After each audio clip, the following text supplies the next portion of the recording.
Well, hello everyone, and welcome to today's executive education seminar, Leading in the Age of Disruption, Helping People and Organizations Thrive Through Complexity. Our keynote speaker today is one of the world's foremost complexity leadership scholars, Dr. Mary Eubin from Texas Christian University, and I'll introduce her, or will introduce her in just a couple of minutes. But first, I should say that my name is Jim Ludema, and I'm the director of the Center for Values-Driven Leadership at Benedictine University and a professor of global leadership, and I will be your host today.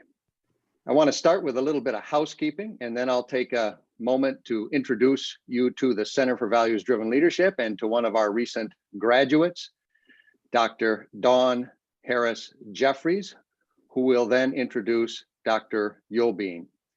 We'll turn the floor over to Dr. Eubin until about 12:30 Central Time, and then we'll have about 15 minutes for Q&A and conversation, wrapping up around 12:45 Central Time. In terms of housekeeping, we ask that you please keep yourself on mute with your video off. That will allow everyone to hear Mary clearly and also prevent distractions. But we do want to hear from you, so please send your questions and comments via chat. That is enabled, and you can either send them to everyone or you can send them to our colleague Amber Johnson, who will be monitoring the questions coming in. Now, a brief word about the Center for Values-Driven Leadership. Our mission is to help values-driven leaders develop themselves and others, build flourishing companies, and transform business and society. And each month we host a free executive education session like this one to help leaders develop themselves and their organizations. Currently, half of our sessions are dedicated to one of the most pressing leadership imperatives of our time, addressing racism and building inclusive organizations. And the other half of our sessions, like today, are devoted to timely topics of importance and relevance to leaders across industries. We'll share more about the upcoming sessions at the end of today's session, but Amber will also put a link in the chat box now so that you can check them out at your convenience. Separately, I want to mention that our center is home to a PhD program designed for senior executives. The program is 3 years long and meets once a month on weekends, so leaders can pursue their degree while they lead their company. So if you've ever considered earning your doctorate in leadership, now is the time to explore the program, as we are recruiting for the next cohort that begins in April 2021. And we're looking for leaders who just love to learn and are out to change the way business is done. And if that's you, please reach out to us today, and Amber will share a link about that program in the chat box now. At this point in the session, I normally introduce the session's speaker, but today we're doing it a bit differently. We've asked one of our recent graduates, Dr. Dawn Harris Jeffries, to introduce our speaker. Dawn is a chartered financial advisor with Merrill Lynch, having spent years working with the company in New York and London. Perhaps more relevant to her interest in complexity leadership, Dawn is also the CEO and founder of a Peoria-based nonprofit organization, Girls Light Our Way, which focuses on health, self-efficacy, and financial literacy for girls from under-resourced communities. Here you can, on the screen, you can see a photo of Dawn on the left, along with Mary on the right at the Academy of Management Conference. So Dawn, welcome. Thank you for joining us, and I'll turn it over to you. Thanks so much, Jim. So as Jim mentioned, many of the articles that we are required to read over the course of our time at CVDL, we tend to lean and find a scholar who resonates with us. And for me, Mary Eubin, Dr. Eubin was sort of my go-to Confucius Google of leadership. And I shared that with a couple of my classmates. I had joy Every time I went to a conference, I bumped into her. And then I became the envy of my cohort because I was the one who was able to snag a photo with our scholar crush, if you will. So let me tell you a little bit about my scholar crush. So Dr. Eubin is a BNSF Railway Endowed Professor of Leadership in the Neely School of Business at Texas Christian University. Her research on complexity leadership, relational leadership, and followership has won multiple Best Paper Awards and 2 Decennial Awards, and has been funded with grants from organizations such as Booz Allen Hamilton. She was recognized in Poets and Quant's second annual Top 50 undergraduate business and second top annual 50 undergraduate business professors. Mary is active in education, executive education nationally and internationally, teaching for institutions such as the Brookings Institute, the Gallup Organization, and universities in the US, Canada, Australia, and Europe area. She has given keynote presentations around the world and has been a commentator for the CNBC Squawk Box. She participated in a Fulbright Hays grant to Mexico during the summer of 2003, trained Russian business people for the American Russian Center, and in Magadan, Russia, as a part of the USAID grant at the University of Alaska Anchorage from 1993 to 1996, and served as the executive consultant for State Farm Insurance Company from 1998 to 2004. She's been a visiting scholar in Australia, Sweden, Denmark, and Portugal and Spain. So again, I introduce you to my scholar crush, Dr. Mary Eubin. Oh, Dawn, that's very sweet. And I'm now remembering back to all of those times. I got kind of thrown in the fire in Russia in the early 90s, right after the perestroika happened. So I had forgotten about that. All right, well, thank you for the introduction, and thank you for inviting me to do this. I had a lot of fun putting this together. I did a session last week with Amber at ILA, one that Amber put together that was beautiful, and Jim was there as well. And in that, we had some interesting conversation about things that are happening currently. And so I thought I'm just going to take the opportunity to talk about my work a little bit differently. So I'm going to show you a slide and I'm going to play around with it a bit, and then also jump off to another page and show you something on the internet. And we'll see if that takes you where you want to go. I'm not going to spend quite as much time on the leadership section because I do that all the time. So I think there are videos out there of that. I can talk more about it, but really what I want to address is what's happening in the world today with complexity and how people are experiencing it. So as we know, we are in a complex world and there are so many things. I know a lot of people are struggling with this. I am probably the one rare person that's really in heaven right now because the world has shifted to where I've been thinking. And a year ago, I was thinking I needed some new, fresh examples. And now I have a plethora of examples. I have more examples than I even know what to do with. So everybody now, I think, gets the idea of complexity and what it's about and what's happening with it. So what I want to do is share with you how we can address ourselves, managing ourselves and our organizations. And I'm going to do this in a way that the concept that I present will apply equally to the individual as to the organization. And it's what I call a fractal. A fractal comes from complexity science, and it's the same dynamic that scales across level. So let's start with the way people are experiencing complexity. Right now, I think there are a lot of people who have been trying to understand what's going on, are living in a very disrupted world, the title of the talk today, and are not quite sure what to do with that, with the world that they're in. And so I like to use this chart and show you that in this world, when we talk about complexity, we like to discuss 3 zones. So there's a complexity zone, an order zone, and a chaos zone. So what I have pictured here is the chaos zone. And this is the zone that happened in the spring when the pandemic first started. And a lot of people experienced it as chaos. So what did individuals do when they experience it as chaos? Well, they try to drive it down to order. So it's a really quick shift to say everything is disrupted, everything has gone crazy. How can we take it down to order? The problem with that is that if we take it to order, we're not really following the rules of what we should do in complexity. And that raises the question of, well, what should we do? How should we respond to complexity? And this is the complexity zone again.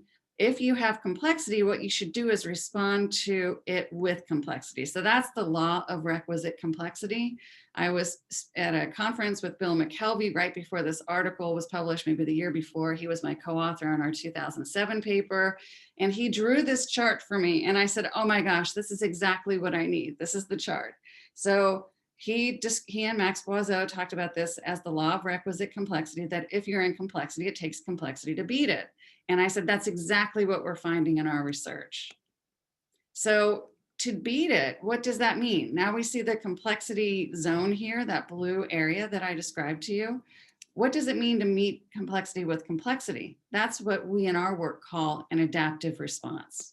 All right, so then the big question is, all right, if we have complexity, we experience it as chaos, we drive it to order, but we should really be in complexity. What does it mean to be in that? And what does it mean to have an adaptive response? So that's the big question.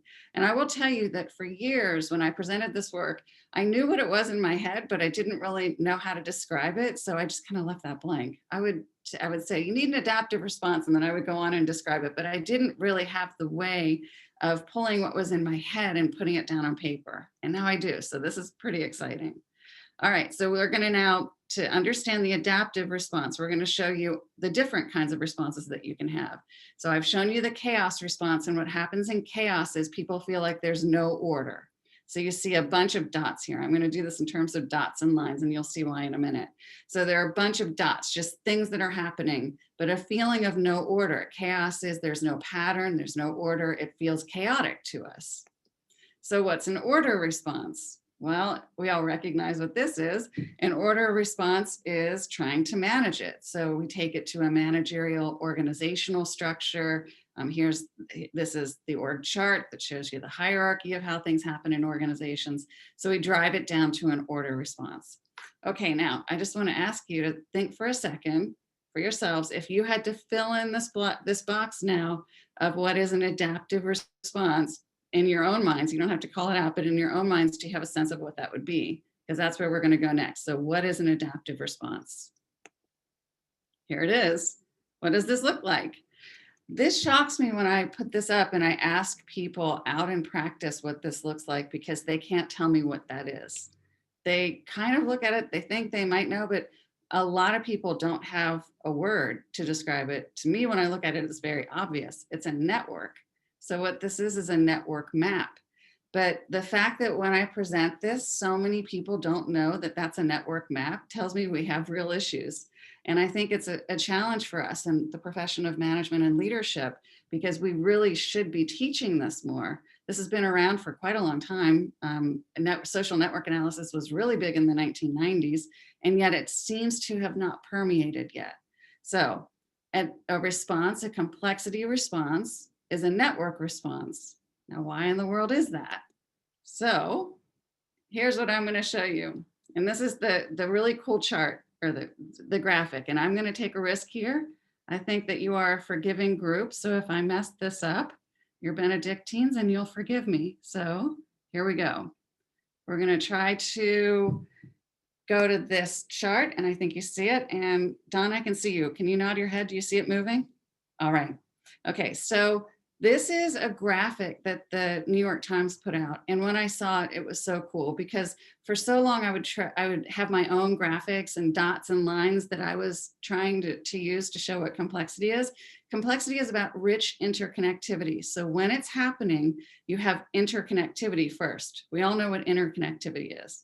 But the rich means that when things interact together, when they bump up against each other, the richness is they transform one another. So they transform the component, the other component they bump up against, and they convert it into something different. That's called in science a phase transition. So when a complexity event happens, the richness is the phase transition that takes the system into a new state. So it's a different state. And when you're in that new state, you can't go back. There's no decomposing back to the original parts. So classically, we've used the example of mayonnaise versus a jumbo jet. So mayonnaise is complex, but a jumbo jet is complicated. A jumbo jet has a lot of parts, but when you put the wheel or the glass or the steel together, it doesn't change it. It's still rubber, it's still glass, it's still steel. When you take ingredients of mayonnaise and put them together, you have egg, oil, lemon, they mix together. There's no way you can recover back to the egg, oil, or lemon. So when a complexity event happens, you are in a fundamentally different state, which means you need to recognize and accept that you're in the new state and you have to adapt. Okay, so I'm going to show you this graphic. I'm going to fly through it. It might be messy. If you want to see it, you can go to New York Times and type this title in. But this is going to show us how the pandemic got out, how it started. So it starts here. Now, I don't know if this theory is exactly right anymore, but the seafood market, and there's some questions about what really happened. But let's go with the story of the seafood market. And it's somebody ate the animal that, and I had the word, but I always forget it. It's a weird name, that was bit by a bat. Okay, so this is the story we're going to tell. This person who eats it gets sick and then starts infecting other people. So we have cases that start on a local level. All right, and then with this kind of thing, because they're spread, this starts spreading. So it spreads again in the local level. Pretty soon, because we have these interconnected systems, this thing then starts spreading more broadly. So we see Wuhan and we see how it's with the transportation systems it's getting out. Well, how did a virus in China get out? That's not very hard to see in the interconnected world and the transportation that we have. So this thing starts to get bigger and bigger, and now it starts to travel around the world. So what we notice in this is flows. We see flows, we see connections and interconnectivity, and these are all network dynamics. And if you watch this in action, what you see is an emergence process.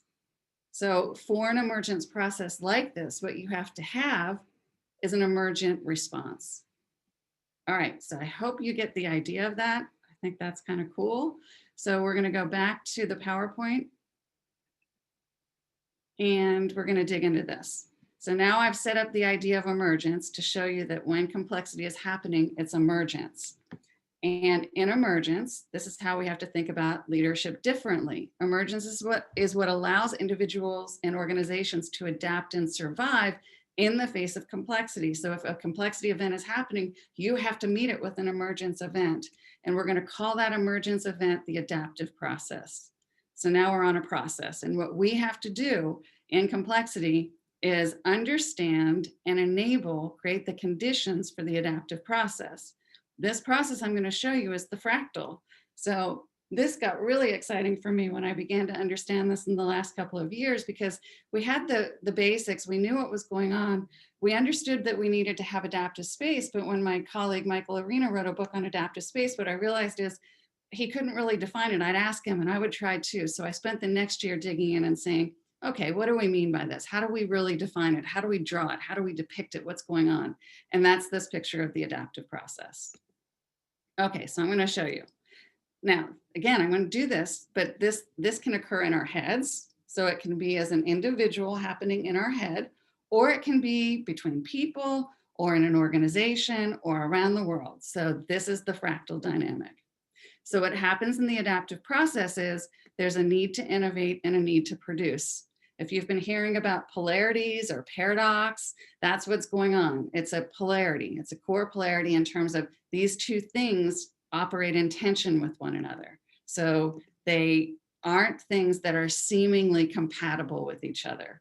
The one is a push for novelty and the other is the push for current results in organizations, or you could say it's a push for change versus the desire to stay in status quo. All right, I think everybody gets that. New against something that wants to stay rigid and stay stable. This happens, this adaptive process happens because the need to innovate gets activated, and that gets activated by a complexity event. So when a complexity event occurs, you don't have a choice. You have to adapt. You have to push for something new, novel, and different. So that then creates this tension from the very start, and that we want the world to be the same, or we want to continue doing what we're doing, but now we've got this pressure on us to have to do something different. Now, the challenge is That creates tension. Do we like tension? Some of us don't like tension. What's another word for tension? Stress. Do we have a lot of burnout now? Yes. Why? Because tension is stress and experienced as stress. So what we have to do is understand how to engage the tension, because the tension between these two things is the key to adaptability and the key to managing and leading in complexity. What happens is, in most management, we've taught in the past that if there's tension, wipe it out. Stress management, conflict management, get rid of it, deal with it. We don't want this. People in organizations below leaders, if a leader isn't dealing with conflict or stress or tension, they're not doing a good job. So I call this the order response. And we saw this all over the place when we were starting our work, that the order response was coming up everywhere. Now, the good news is organizations have gotten really good at this. So organizations are advanced. They're not doing the order response anymore because the world has become so complex. And I've watched this happen in live in action since our theory paper was published in 2007. At that time, we were finding order response everywhere. But now in 2020, you saw organizations were quick to adapt. They didn't have as much trouble with this. Now, dealing with the people's response to it is a different story. But what didn't respond very well? Governments. So governments are still struggling tremendously, unless they knew what they were doing and had prepared for this already. But we saw a lot of order response in our government of saying, nah, this isn't happening. We don't need to do anything. The world's going to stay the same. You people who say we need to do something different, forget it. So the challenge we have is managing the order response. All right, to do that, we have to engage the tension, but a lot of people don't get or like that word tension, although lately I'm finding people are okay with it. In the past, they weren't, but I think this year people get this word and actually are telling me now use it. But the word I put on it instead is conflicting. And the conflicting means you've got conflicting forces. So that's the heterogeneity of complexity. We've talked for a long time about the importance of diversity, and in particular thought diversity as well. And that's really the idea of heterogeneity. So it's the conflicting, it's the pushing together of the different ideas. You have to have that because it's only through that creative abrasion that you get the creativity and the adaptability. So the conflicting is critically important. So we're going to change this word and we're going to say that when complexity happens and it triggers the adaptive process, we're going to experience it as tension, and we have to convert that to conflicting. We have to allow for different ideas to clash up against one another and engage that conflict. But conflicting only works if there's connecting. So we see this quite a lot. We see, again, if you bring up government or politics, you see a lot of conflicting without connecting happening. In the past, if we look at things like the Black Lives Matter movement, you see a lot of conflicting, but the connections weren't being made. What was really exciting for me this year watching the George Floyd protest was it was the first time I was starting to see connecting happening. We were seeing more people engaging and connecting, and we saw a broader spread of connecting than we have ever seen to date on that. Now, again, whether it got all the way there is another story, but I think that that's really exciting and really interesting in terms of understanding what's going on. The only way then you can get to adaptability is through this ongoing process of conflicting and connecting. It means you've got to engage the ideas, find connections among them, and then use that to identify adaptive outcomes or adaptability. All right, this conflicting and connecting occurs in what we call adaptive space. So adaptive space is the conditions that allow the adaptive process to occur. And if you do this right, then you still are maintaining your current results, because one of the things that was a challenge early on was we were trying to push people to emergence and innovation and novelty, but the reality is they still have to meet their results and productivity. So this model then shows how this all works together. If you want to focus on current results, the need to produce, that's right. But to get to future viability, you need adaptability. And that only comes if you have the innovation that is engaged in through the conflicting and connecting an adaptive space to generate adaptive outcomes as well. And the fractal is, this applies for organizations, but it also applies for us as individuals. So we have to do the same thing. Many of you have done PhDs. That's because you are trying to get to adaptability. So you've been engaging this process yourself. All right, so we need to then enable adaptive space. And what happens when there's a complexity event is that adaptive space is naturally opened up.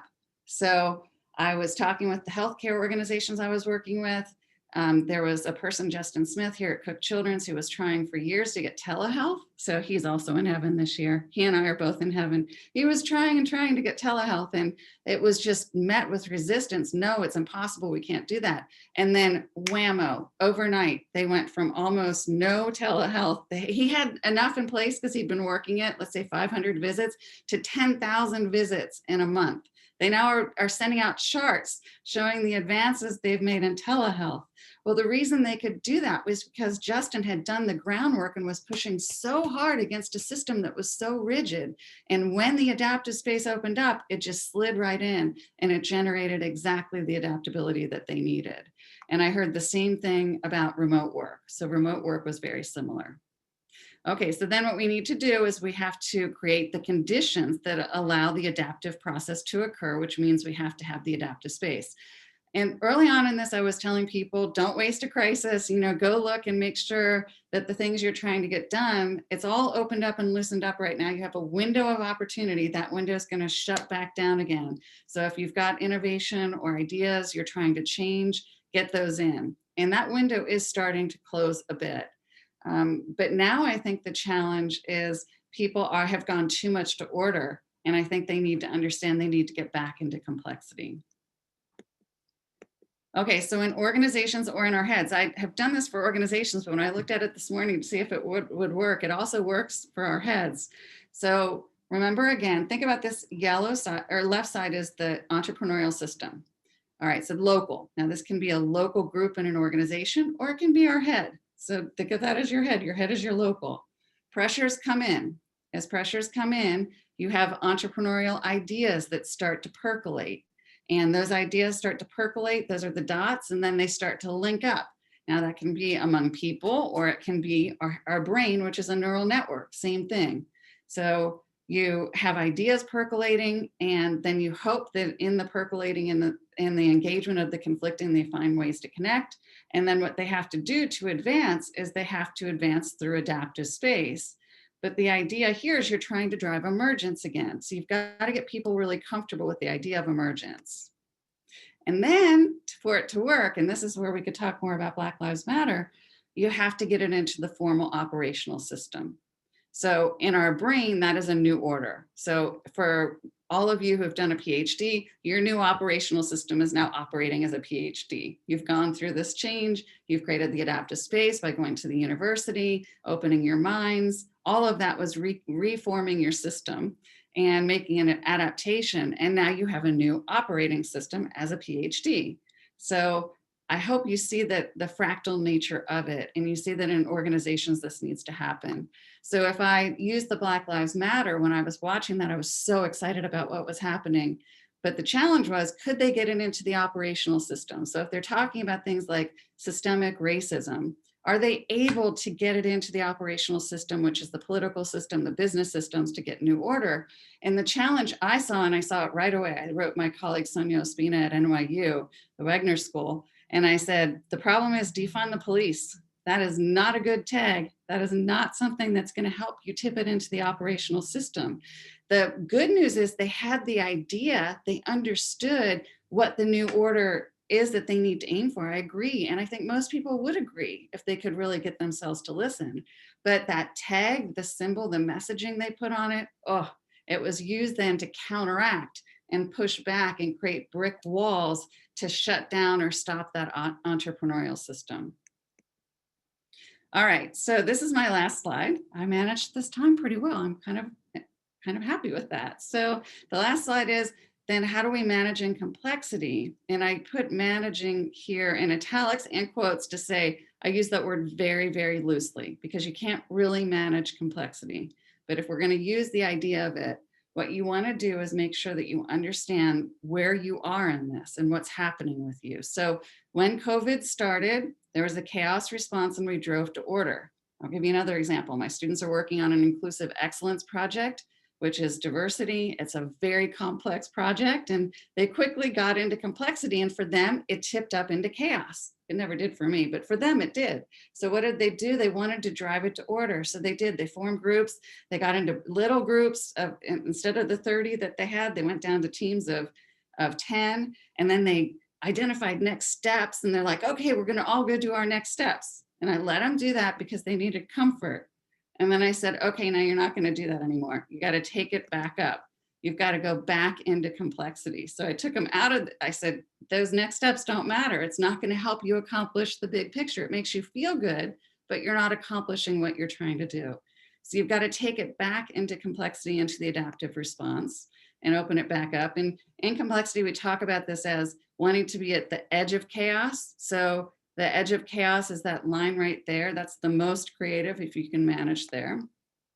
But sometimes that can tip up into chaos. So if happens, if you get there, is you drive it back down. And if you're in chaos, it's okay to go to order at the beginning, because people's brains, people's emotional systems need to be able to have some ability to deal with that. So it's okay to drive it back down, but then just make sure you get back up into the complexity zone.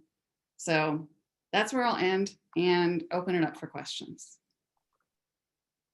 Terrific, Mary. Thank you very much. That was a fascinating presentation and crystal clear. All of your slides were crystal clear. Your New York Times, I think it was New York Times or Washington Post, I can't remember which, modeling was crystal clear. So great job. Thank you very much. I can lead off with a question. You talked about the importance of adaptive space and having those adaptive spaces that lead to emergence. Can you give an example of what an adaptive space is? Is it like, a town hall meeting? Is it, regular dialogues between the conflicting and connecting parties? What does that look like, an adaptive space? So there's so many examples that we could go on forever, and that's what makes it hard. So what I'm going to tell you again, just so people remember, is adaptive space is the conditions that allow the adaptive process to occur. All right. So if you're thinking adaptive space, then you need to think about that adaptive process. So what conditions do you need? You need to have the push for novelty. So in some cases, it might be you're trying to help enable the entrepreneurial ideas. In some cases, it's that you've got to engage the conflicting between the entrepreneurial and the operational. So the tension. In some cases, it's creating the space for that tension to find ways to connect. So it really all varies, but it's playing in the pressures as well. And I usually draw that in the pictures. I didn't have as much time in this presentation, but it's really, really important that people understand that if you're trying to get adaptability, pressures matter a lot. So look to see where the pressures are occurring, where people are feeling that tension because they're loosened up for change, and then figure out how you can enable that. What do they need? Do they need more ideas? Do they need ways to find ways to safely conflict? Do they need somebody to help them with the connecting amidst the conflicting? And that connecting can be not only ideas, it can also be scaling it. So if you think of it in an organizational sense, and I usually show a slide deck that has the unfolding in the organization, that means linking people up across the organization so they can find the people who can help them to scale their idea. So I hope that answers it, Jim. But I mean, your PhD program is an adaptive space. This webinar is an adaptive space. Anything that's allowing ideas to come together and produce adaptability in some way through conflicting and connecting. Yeah, absolutely. That's crystal clear. And I think the point I'm really drawing from your response is that that can take a myriad of different forms. And exactly the container that you create will vary depending on the situation. But the key is, as you say, bringing in the conflicting and connecting and, looking at the specific situation and finding the right sort of balance or approach in that. Yeah. It can be in our head too. So I want to come back to that again, the fractal nature. So some people go for a run. Well, they go for a run so they can let their heads loosen up for ideas. Or for me, that's the shower. All of a sudden, all this stuff comes to me in the shower. So adaptive space is also in your head. And I want people to think about that too. Terrific. Just to remind folks, we've got about another 10 minutes for questions and answers, and please send your questions into the chat, either to Amber or to everyone. And Amber, I see you've just turned yourself on, so I assume you have some questions. Go ahead. Yeah, there's several questions coming in, Mary, that really ask, how do you move people? How do you know when people need to move from one level to the other? And how do you do that? So, we know some people who live in chaos even when everybody else is feeling a greater sense of complexity and order. Other people move to order and they need to be moved back up into that adaptive space. So how do you work with individuals or teams to move them along? It's such a great question. I'm glad it's getting asked. And that was really the question that sparked this presentation, because that was the ILA discussion with the CEO that we were talking with. So the answer is this: people will experience complexity differently. So for me, to get me into chaos, it takes a whole lot. I mean, it has to be really, really bad. I will say I'm a complexity person. So even in the spring, I might have teetered a little on the edge of chaos, where I might be feeling a little bit of chaos, but it's going to take a lot to get me into chaos. Whereas for my students, oh my gosh, I mean, they feel what is at the bottom of this adaptive response box here, and they think they're in chaos already. So you have to understand first that there are individual differences around it. People will respond differently. And in some ways that's tied also to the fight, flight, or freeze response. So you have to, if you understand those responses and how people react to stress, then you can watch to see what they're doing, fight, flight, or freeze. In addition, eustress and distress. So eustress is the positive stress that promotes creativity. That's the kind I do as a procrastinator, because I love deadlines, because deadlines make me really creative. But distress is when it's overwhelming. If you see people in distress, that means they're on the chaos end, and you have to bring them down. And in fact, you probably should do what I'm showing here with this arrow and bring them down to order. And understand, in a team, that might be one person. So maybe it's one person that's influencing the team. So you just have to kind of monitor those individual differences. And you also have to do it for yourself. So for yourself, I was so worried when this was happening in the spring, because healthcare workers were essentially going on the front lines. And I knew it was going to be bad for doctors. And we saw a doctor who ended up with PTSD because it got too much and just couldn't handle it. And she ended up committing suicide. And I'm sure there are others like that too. So we have to monitor that way. But if they do like my students did and think that they're going to respond to complexity by putting together their little teams and their next steps that aren't going to produce anything at the end, but they can't see it because they're like, oh, good, we finally have something that feels solid. Then you've got to put them back in and say, sorry, guys, you don't have it. So you pop them up a level. Okay, so how did I do that? I said, what's the big picture? So it's the zoom in, zoom out. What's the big picture? What are you trying to accomplish here? You see that you guys going and researching other places that are doing inclusive excellence isn't going to really help us get what we want to do. You're going to produce that, but together it's not going to generate any change. So what is the change we're trying to accomplish? And I like to use one that says, if you can imagine or anticipate the end state, or wave your magic wand and you're where you want to be, what does that look like? So do some visioning around what does it look like on the other side, and that can help bring it there again. But then if you get too high in the visioning, it's like, oh, we could do this and this. Then you say, well, how? So the how brings it back down. I hope that answered it. Did that answer it? Yeah, that's terrific. And it ties to another question. Someone asked how processes like appreciative inquiry or future search could contribute to this. And I think those are very appreciative inquiry sort of questions you just asked. Yes. So that first question was really at the individual or team level. Let's look at it from the organizational level. And we have a participant who asks, how do you bring a whole organization to this state of emergence? And he proposes that maybe self-organizing teams are part of that process. How can you help people move into that level of emergent complexity leadership as an organization? So let me, if you don't mind, I'm going to see if I have slides in here, and I'm going to show you if possible. So let me go down. I'm going to just show you quickly. So there are leadership labels that we then put on these pieces. So the entrepreneurial, leadership, enabling, and operational. So if we want to think about how this works in organizations, I think I have a picture in here. Hold on a second. It's essentially this process. So if you have entrepreneurial pockets, then you work that through adaptive space, through conflicting and connecting, but I'm looking to see if I have my slide of the full picture. And then it flows into the operational order.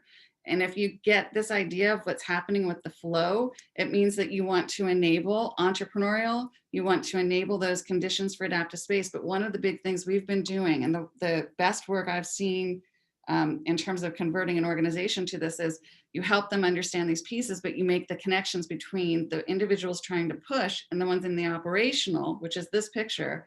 But the operational have to understand that they can't have a bias to know. The operational is static and it's infrastructure and it's rigid. And so you have to get operational people to understand, how can I be flexible and adaptive to accommodate change? So instead of the system over on the right being really rigid, what can you do? So with the healthcare systems we've been working with, we do cohorts, we teach them basically ideas around leadership to loosen them up. We've brought in physicians, but then we connect them with the administrators. So over several cohorts now, what's happened is the administrators now come in, and then I connected it to strategy, because this has all got to tie to strategy. So now the administrators will come in high level, the C-suite people and the ones close to C-suite, and they'll say, okay, we understand you physicians have ideas and we want to help you with the ideas, but we also know to get your idea across, you have to put a case for change around it, a business case. You don't know how to do that. Okay, Corey will come in and say, I'm a finance person, I know how to do that. If you've got an idea, come to me and I will help you figure out how to get the business case around it if the idea is good. Or we'll have the strategy person come and say, if you've got strategic ideas, here are the initiatives we're looking at. Tell us how you can, what your ideas are, and we will help you. In other words, they're pulling ideas, they're making connections, and they have really, really loosened up their operational system to do that. And then they've gotten the entrepreneurial side to be more effective at championing and scaling, because they get them to understand what's happening in the organization on the administrative side and what the strategy is, so how they can tie into it. So it's really just creating this kind of dynamic. And I know that picture is not great. I don't know if I have a better picture. Nope, it's not in this slide deck, sorry. But you want to overcome the challenges of the brick wall. I always say the brick wall is like this. It's bureaucracy. So the novelty pushes up against it. It feels like this. And that becomes what a lot of people who've heard this talk describe as the brick wall. So you're trying to break that down and you're trying to build bridges and connections between these groups. All right, thank you. We have time for one last question, but I have two good ones. So I'm going to give you one that maybe you can respond to in chat as we wrap up today, and then I'll ask the second one. So the good one that closes out is, what recommended reading would you have if people want to go deeper in their thinking on this? And maybe you can share some suggestions via chat as we wrap up today. Okay. But as our closing verbal response question, you mentioned the corporate response to the killing of George Floyd. We're dealing with COVID. Organizations still have whatever business challenges they're facing. How do you manage all these multiple complexities at one time? By, first of all, managing your energy. So I know that burnout is an issue. So that's why I did this talk. I've never done this talk in this way before, but I really want to convey to people, you cannot overwhelm individuals or the system. So if they're freaking out, you have to calm them. If they've gone too much in order and they're not thinking creatively or entrepreneurially, you have to be able to pull them back up.